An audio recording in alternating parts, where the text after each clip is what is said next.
estamos en el programa Tertulia Teológica.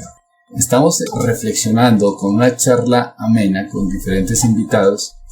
Esto es un programa que lo desarrolla original de la Iglesia Bautista Reformada El Redentor de Bogotá, Colombia, para la emisora Reforma Viva Radio. Estamos con el pastor invitado que viene de los Estados Unidos, el pastor Joe, del Ministerio Respuestas en Génesis. Pastor Joe, muy buenas tardes. Muy buenas tardes, hermano. Gracias por esta oportunidad de compartir con ustedes. Pastor Joe, ¿nos puede contar un poquito, pues, de usted y también de su ministerio? Sí, pues el ministerio, como usted ha dicho bien, se llama Respuestas en Génesis en español, la literación de Answers in Genesis en inglés. Es un ministerio apologético que se inició hace como 25 años, un poco más, por un hermano australiano que se llama Ken Ham. Y él es un profesor de biología en Australia que tanto defendía la fe cristiana ante las ideas evolutivas, y él sentía una carga para enseñar al mundo. Entonces él se mudó de Australia a los Estados Unidos y empezó a enseñar desde su sótano de su casa, a hacer folletos, tratados, escribir un libro. Su primer libro se llama La Mentira, hablando de la evolución desde una perspectiva bíblica y científica. Y desde entonces el ministerio ha crecido. Ya tenemos más de 400 empleados en el ministerio, y en el 2007 se abrió el Museo de la Creación. Allá está mi oficina dentro del museo. El museo es de 6.500 metros cuadrados, tiene un planetario, tenemos un astrónomo a tiempo completo, tenemos 10 telescopios, un observatorio atrás, muchas exhibiciones, un cine de efectos especiales, librería y varias exhibiciones sobre asuntos científicos y bíblicos. Y ahora el ministerio está en el proceso de construir una réplica del Arca de Noé a tamaño real. Y la apertura es el 7 de julio, si os permite. Perdón, pastor, el ministerio está concentrado en los Estados Unidos y desde allí se extiende o tiene sedes en algunos lugares en el mundo. Aquí está la sede principal, pero tenemos una oficina en Inglaterra y una oficina en Lima, Perú. Pero la mayoría de todas las conferencias, de los recursos, de los empleados, etc., todo se centra aquí en los Estados Unidos. Pero en Latinoamérica, yo estoy en la división latinoamericana. Justo el año pasado tuvimos 34 conferencias en Latinoamérica en 12 meses. El ministerio ha crecido bastante y solo tenemos 2 años y medio en el ministerio hispanohablante. Pastor, si alguien de Latinoamérica nos escucha y está pensando que en su país quisiera tener estas conferencias, ¿qué grado de dificultad tiene o cómo haría para conseguirlas? Nosotros tenemos una coordinadora, es colombiana de hecho, ahorita que entre les va a decir de dónde es, y ella puede escribir a ella a info como información, info@respuestasengenesis.org, y podemos ya conversar sobre cómo podemos llegar y negociar la coordinación. Hemos visto una respuesta muy grande en Latinoamérica. ¿Esto es para algunas iglesias específicas o es para el pueblo cristiano en general? La comunidad cristiana en general. Okay. O sea, de cualquier denominación, cualquier persona se puede hacer contacto y puede buscar pues asesoría en su ministerio sin importar la denominación. Sin importar la denominación, nosotros nos enfocamos en la creación. Claro que como ministerio evangélico tenemos algunos donde no podemos ir, por ejemplo, a una iglesia que enseña la prosperidad o niegan la Trinidad, hay puntos donde no podemos ir, como toda iglesia, ¿verdad? Pero no somos solamente bautistas, reformados o arminianos, o etcétera, etcétera. Es evangélico. Claro, lo pregunto porque de pronto hay muchas personas que no son de nuestra, es decir, son personas que de pronto tienen curiosidad en estos temas en sus iglesias y de pronto pueden pensar que hay un prejuicio, pero qué bueno saber que es para cualquier persona de cualquier denominación y cualquier pastor o cualquier grupo de hermanos puede comunicarse con ustedes y buscar más información. Hermano, sí, nosotros no tocamos temas fuera de la creación. Qué bueno, qué bueno. Hermano, este es un tema bien importante. En mi experiencia, cuando estaba en el seminario, notaba que habían profesores que empezaban a enseñar, o por lo menos cuando aprendí todo lo que se llama la teología liberal, entonces se hablaba acerca del Génesis, no como sucesos reales, sino como mitos y como experiencias, ¿no? Experiencias que Dios quiere dar en Génesis para que los creyentes o para que los cristianos puedan ser buenos hombres o buenas personas. Pero que Génesis en realidad no es un libro que se pueda tomar literalmente. Viene el concepto de la crítica alta, que empieza a hacer un análisis del Génesis desde la exégesis y la interpretación, y entonces como que refuerzan estas ideas de que el Génesis no es confiable. ¿Cómo pensamos que sí es confiable en Génesis, hermano? Pues, número uno, Jesús mismo lo dijo. Pero también, nosotros nos acordamos mucho la parábola del hombre rico y Lázaro. Y se acuerda que quería una experiencia. Si hay una experiencia de la resurrección de alguien, mi familia va a creer con eso. Y dicen, si no escuchan a Moisés y las profetas, nosotros sabemos que cuando ellos decían Moisés, hacían referencia a la Pentateuco, los primeros 5 libros de la Biblia. Si no hacen caso a Moisés, no van a escuchar tampoco. Pero lo que muchos no entienden o no tomamos en cuenta quizás es la relevancia, la importancia de Génesis como fundamento. Sin Génesis ni siquiera hay evangelio. ¿De dónde viene el pecado? En Génesis 3. ¿Por qué la imputación del pecado de Adán a nosotros? Si no, Génesis no es literal, entonces no somos hijos de Adán, entonces no somos pecadores. Cada quien elige si va a pecar o va a ser perfecto. Pero nosotros aprendemos desde Romanos, todo el Nuevo Testamento se basa en la fiabilidad del texto de Génesis como literal. Dice el apóstol Pablo en la primera de Corintios 15:45 que tenemos el primer Adán y el postrer Adán. Si no hemos todos nacido en el primer Adán, en el Adán, en la cabeza de la raza biológica adánica, por eso nos es pasado el pecado de Adán por imputación. Nosotros sabemos eso, pero la imputación del postrer Adán para la salvación. Pero si no fuera yo hijo de un literal Adán y Eva, la salvación no es para mí. Entonces, que Génesis y la interpretación de Génesis en relación a que sea literal es una parte importante de la fe cristiana. Es decir, si yo no creo que sea literal, ¿eso afecta a la concepción que yo tengo de la salvación? Y yo creo que sí. Ahora, quiero tener mucho cuidado con cómo lo digo, ¿verdad? Hay personas que yo creo que son creyentes que dudan de cómo se debe interpretar Génesis. Y yo sí creo que algunos pueden ser creyentes, claro que sí. Pero eso no significa que ellos son congruentes. Porque si no hubo una y Eva literal, entonces no hubo una caída.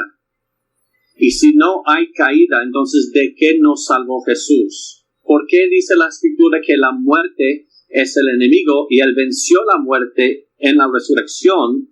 Si la muerte siempre ha sido parte de un proceso de la supervivencia del más apto. ¿Cuál es la contraperspectiva entonces? Si no hubo una Adán y Eva, entonces ¿qué hubo? Y nosotros sabemos, viene bajo muchos títulos, pero uno sería que Dios utilizó la evolución a través de millones de años y hubo un grupo grande de homínidos donde Dios puso como su imagen, como estampilla sobre ellos. Pero si estos seres evolucionaron a través de millones de años, ¿cuál es el mecanismo para la evolución? El mecanismo para la evolución es la muerte del menos apto y la supervivencia del más apto. Y si eso es así, entonces la muerte no es el resultado de la caída del hombre, la muerte es el proceso natural de Dios. Ahora tomamos ese pensamiento y vamos a Colosenses capítulo 1, cuando dice el apóstol Pablo que a través de Cristo Dios está reconciliando todo lo que está en los cielos y en la tierra. Y está haciendo referencia a nuevos cielos y en la nueva tierra. Pero si los nuevos cielos y la nueva tierra van a ser una reconciliación de Génesis 1, de cómo era antes de la caída, Génesis 1 y 2, entonces nos espera en el futuro millones de años de muerte y sufrimiento otra vez. Entonces, porque así fue en el huerto de Edén o en el mundo antes de la preedámico, si es que creo en la evolución teísta, entonces la muerte no fue vencida por la resurrección de Cristo. Y eso coloca a Dios, dice la Escritura, Dios no es el Dios de los muertos o de la muerte, pero sí es entonces. Todo el Evangelio carece de sentido. Incluso Jesús dijo, ¿no has leído que en el principio los creó Dios varón y hembra? Pero si calculamos el tiempo desde Adán hasta Cristo, son 4,000 años. Si antes de Adán, si hubo millones de años, entonces Jesús se equivocó. Porque al principio Dios no creó varón y hembra, Dios creó una célula viviente que evolucionó a través de millones de años para que sean los homínidos con la imagen de Dios, y luego Jesús es 4,000 años antes de ese punto. En una línea de tiempo Jesús habría equivocado entonces al decir eso. De hecho, muchas otras cosas. De hecho, hermano, la relación entre la evolución teísta y la ética también se vuelve un conflicto, porque eso fue precisamente lo que habló Federico Nietzsche, en relación a que él creía en la evolución, pero criticaba a los evolucionistas que creían en comportamientos éticos, porque decía él que si era un proceso evolutivo, entonces no hay una moral absoluta o congruente. Entonces, si creemos también en ese proceso evolutivo y creemos en una moral, entonces ahí también hay una ambigüedad, ¿cierto? Porque ¿por qué tendría que haber moral si somos procesos evolutivos? Cualquier acción del hombre es válida, y eso es lo que afirma, por ejemplo, el movimiento homosexual, para afirmar que la homosexualidad no es ningún tipo de pecado ni comportamiento, porque es un proceso evolutivo, ¿no? En ese sentido, entonces, no habría una cosa firme y estable si la evolución fuera verdad. Bueno, en muchas ciudades, como en el DF, por ejemplo, hay muchas quejas de la población.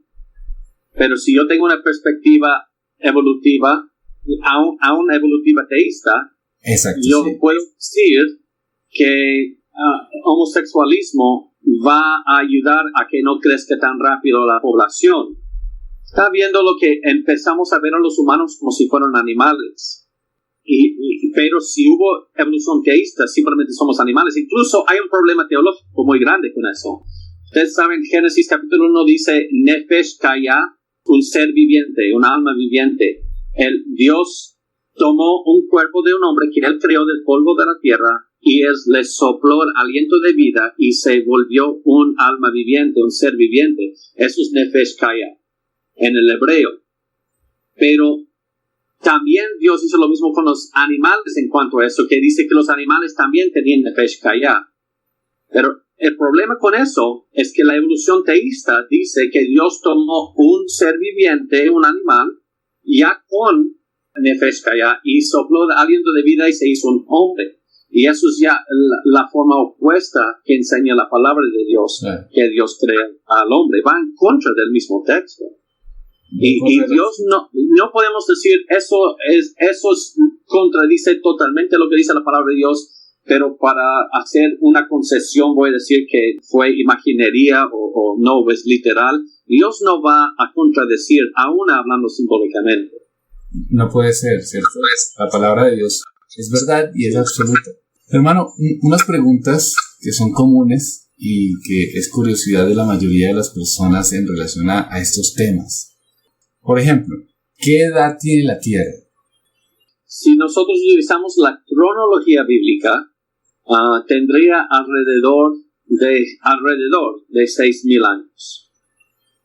Y la cronología bíblica es que Adán fue hecho en el 6º día de la creación, y por la genealogía de Adán a Abraham, de Abraham a Jesús, y de Jesús a el día de hoy, eso son alrededor de 6,000 años. ¿Cómo podemos responder a autores serios como Gruden, que dicen que la Tierra no se puede fechar en su edad? Mi respuesta primero es, ¿desde cuándo utilizamos la perspectiva secular para interpretar la palabra de Dios? Eso es eisegesis. En ninguna otra parte de la Biblia nosotros permitimos eso, pero allá sí. Sí. Y mi pregunta también entonces es muy simple. ¿Cuándo entró la muerte en la creación de Dios? Y eso es el punto de todo el debate. Sí, verdad. Porque si hay millones de años en las cuales se formaron las capas sedimentarias de roca a través de millones de años, y luego Dios formó a Adán y Eva, etcétera, etcétera, pues esas capas de roca están llenas de fósiles, y un fósil es algo muerto. Entonces la muerte precede a Adán en ese caso. Pero también hay espinos y cardos fosilizados en esas capas de rocas. Entonces Dios se equivocó, Moisés se equivocó. Dios no creó espinos y cardos en Génesis 3 debido a la caída, siempre estuvieron allá. También hay animales comiendo a otros animales, hay carnívoros. Tenemos un fósil de un gato de dientes sable comiendo a otro animal en el registro fósil.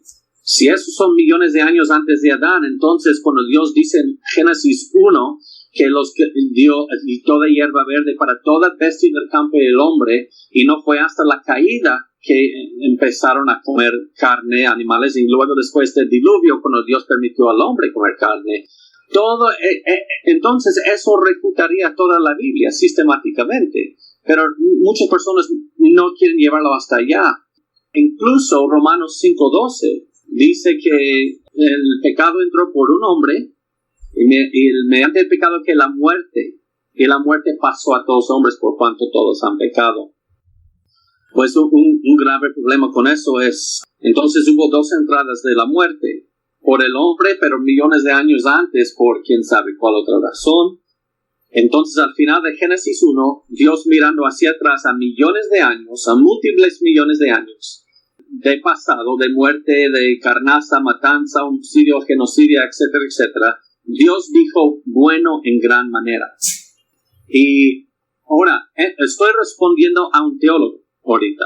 Sí, claro. Ahora sentado ante un científico, la respuesta va en otra dirección, pero es la misma respuesta, el mismo fin. Pero tenemos que pensar, ¿pero por qué? ¿Qué hace uno pensar que el mundo tiene que tener millones y millones de años? Digamos que, y muchos ni saben por qué. Sí, eso es verdad, y el argumento es suficiente, y creo que es claro. Ahora, uno de los argumentos que se da para pensar en la edad de la Tierra es pues la existencia de los dinosaurios. Y la pregunta que se da en relación a esa es, ¿convivieron los hombres con los dinosaurios? Por supuesto, sí.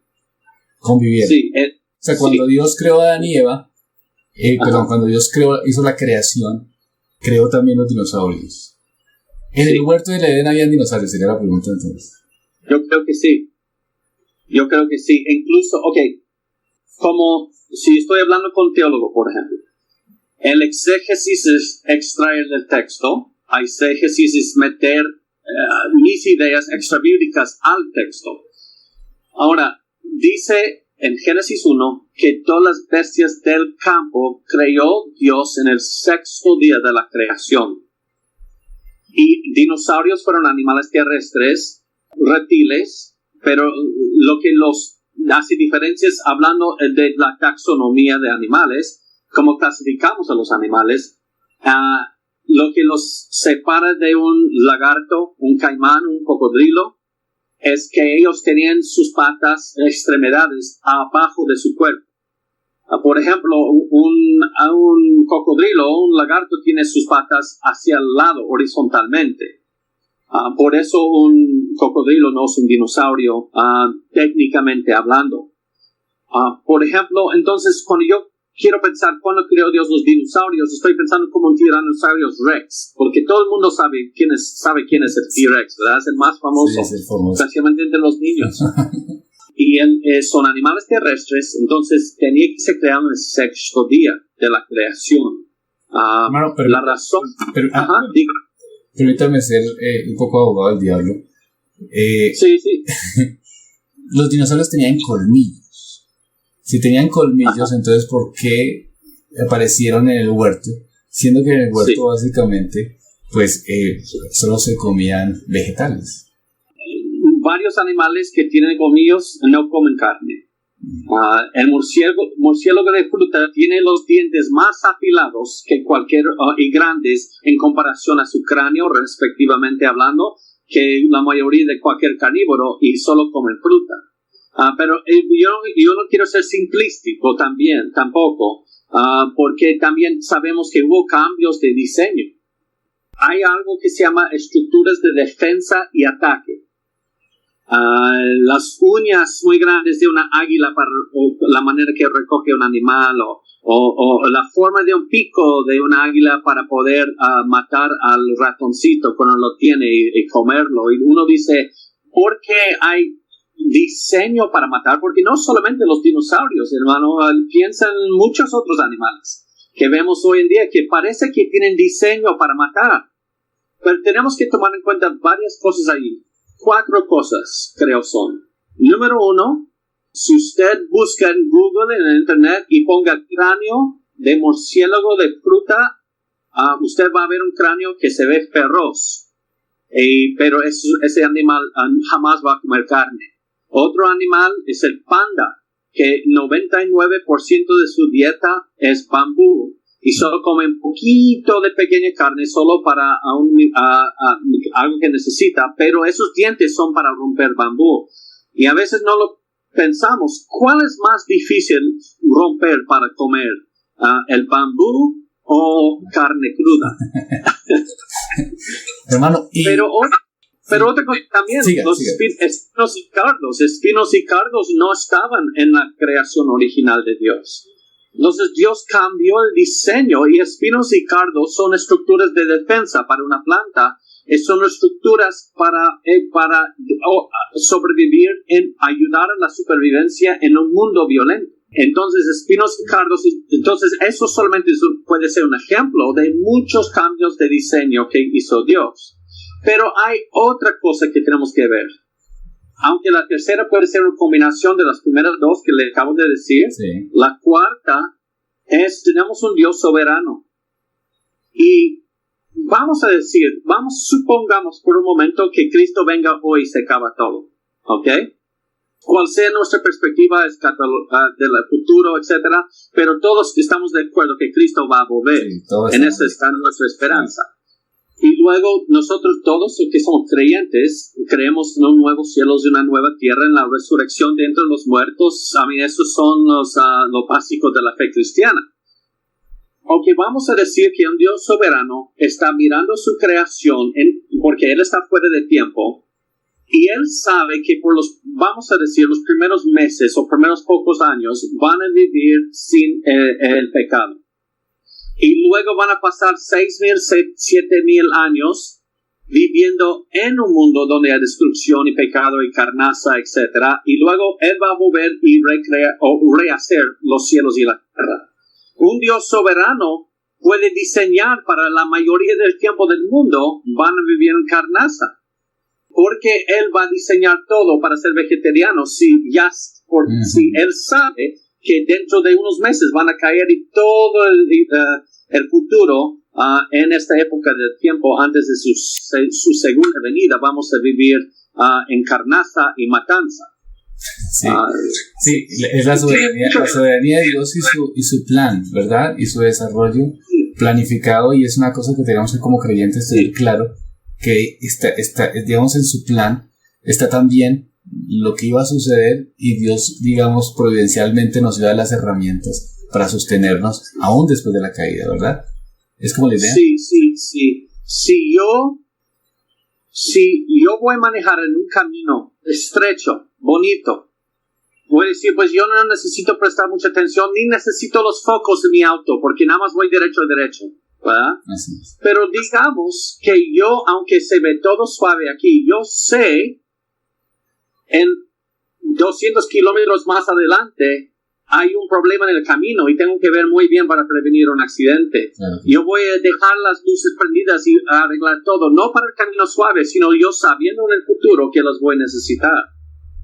Imagínate a un Dios soberano que está en control de todo. Y en el control de la historia. Sí, hermano, ¿y cómo hacemos entonces? ¿Cómo hacemos entonces? Bueno, antes quiero hacer un par de preguntas de algunos oyentes que nos escribieron en el chat.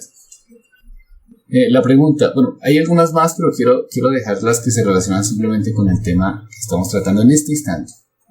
Entonces, los dinosaurios, ¿en qué momento dejaron de aparecer? Y la segunda, hermano, va en el mismo espíritu. ¿Por qué fueron destruidos los dinosaurios o por qué dejaron de existir? ¿Acaso fue por seguridad del hombre? Muy buenas preguntas. Les voy a dar la respuesta que yo creo que es, pero luego me voy a apoyar con la geología y la Biblia. Yo creo que los dinosaurios más recientemente, en los últimos 2 a 3 mil años, quizás se extinguieron. Yo creo que estuvieron a bordo del arca de Noé, y déjale digo por qué. Número 1, porque en Génesis 6 dice que llevaron a 2 de cada especie de animal terrestre. Ahora, esa palabra especie, eso sería un estudio muy largo, pero esa palabra en hebreo es min, M y latina N. Y esa palabra también se utiliza 10 veces en Génesis 1, y en Génesis 1 en castellano se interpreta esa palabra en 3 palabras castellanas. Naturaleza, género y especie. Pero en Génesis 6 solo se utiliza la palabra especie. Pero eso no es especie que utilizamos hoy, porque la Reina Valera fue traducida en el 1569. Sin embargo, la clasificación de animales que tenemos hoy día es hecho por Carl Linnaeus 200 años después de la traducción de la Biblia al español. Y ahora esa palabra min se debe traducir en la taxonomía actual alrededor del nivel de familias. Tenemos 12 cada representantes de cada familia de animales en el arca.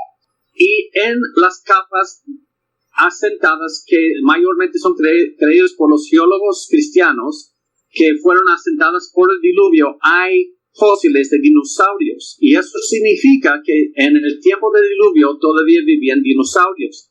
Entonces, para que se cumpla la palabra de Dios, que Dios iba a traer al mínimo 2 de cada clase de animal terrestre, tenían que estar en el arca. Entonces, pero hay solo alrededor de 50 clases de dinosaurios, entonces solamente 100 dinosaurios en el arca. Pero otra cosa es que los dinosaurios son reptiles, no son mamíferos, y eso es algo muy importante también, porque un reptil, por la mayoría, mientras viven, crecen, pero el mamífero, desde joven, crece muy grande y luego pasa el resto de su vida en un mismo tamaño, pero solo se engorda o se enflaca. Porque el reptil... Nosotros tenemos como la imagen de los dinosaurios, como el dinosaurio Rex, inmensos. Entonces, ¿cómo se podría pensar que caben en el arca? ¿Acaso hay tamaños pequeños? Sí, número 1, el arca fue enorme. Por eso nuestro ministerio está construyendo una réplica del arca al tamaño bíblico. Tenía el arca, con las medidas bíblicas, tenía la capacidad de 522 vagones de ferrocarril. Eso es enorme. Es enorme. Es inmenso. Pero otra cosa es que si nosotros vemos en Génesis 7, ¿cuál fue el propósito de llevar animales en el arca? Fue para preservar especies, para que no se extinguen. Entonces, si yo llevo 2 T-Rex, por decir, en el arca, no voy a llevar a los bisabuelos, porque van a estar en el arca por un año. Yo quiero que bajen del arca y que tengan descendencia. Por tanto, yo voy a llevar a los jóvenes adultos y adolescentes para que cuando pasen un año en el arca y bajen del arca, van a estar listos para tener descendencia. Un reptil, los más grandes son los bisabuelos, por decir, relativamente hablando. Ningún joven adulto reptil, o la mayoría, perdón, no es ningún, la mayoría de todos los reptiles, jóvenes adultos, no están a su tamaño máximo. Una anaconda de 32 pies de largo en el Amazon, de los más grandes, son los más viejos de edad, porque ellos no son como mamíferos. Un hombre, yo no puedo saber su edad por su estatura. Un hombre puede medir 2 metros y tener 18 años, y otro hombre puede medir 2 metros de alto y puede tener 80 años. Pero los reptiles no son así. Entonces, ellos no van a llevar los más grandes abuelitos.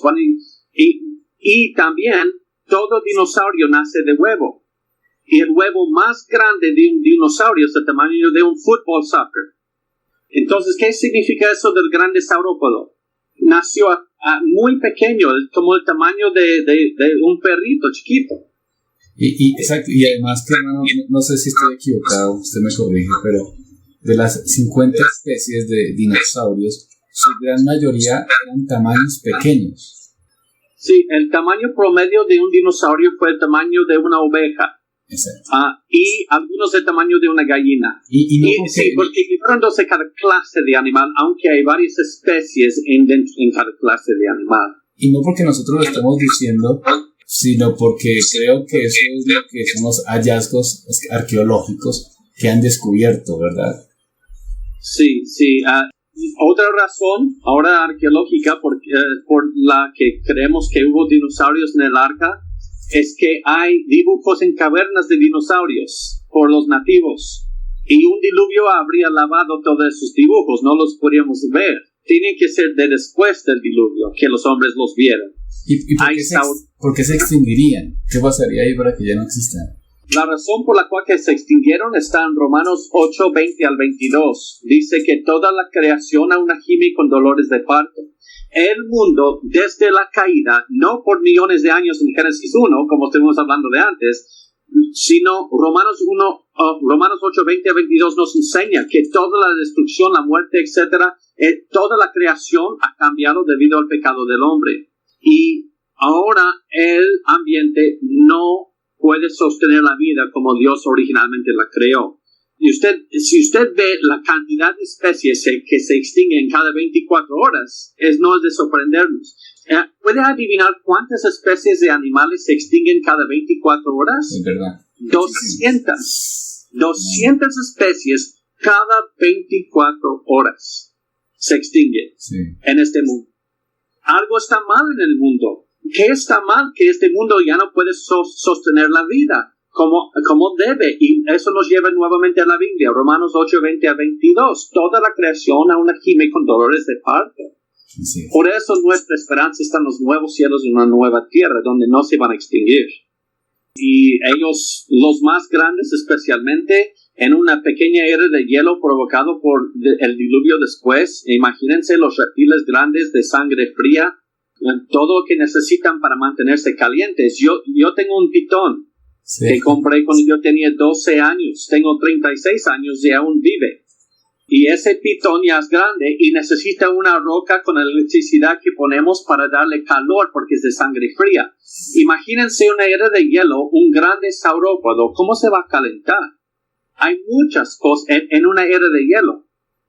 Hay muchas cosas que pueden que provocan la muerte, y por eso hay 200 especies que se extinguen al día. Hermano, en esa misma idea, pero tratando de cubrir un poco más, ¿dónde encaja, por ejemplo, lo que acaba de nombrar, el concepto de eras? La era de hielo y todo esto.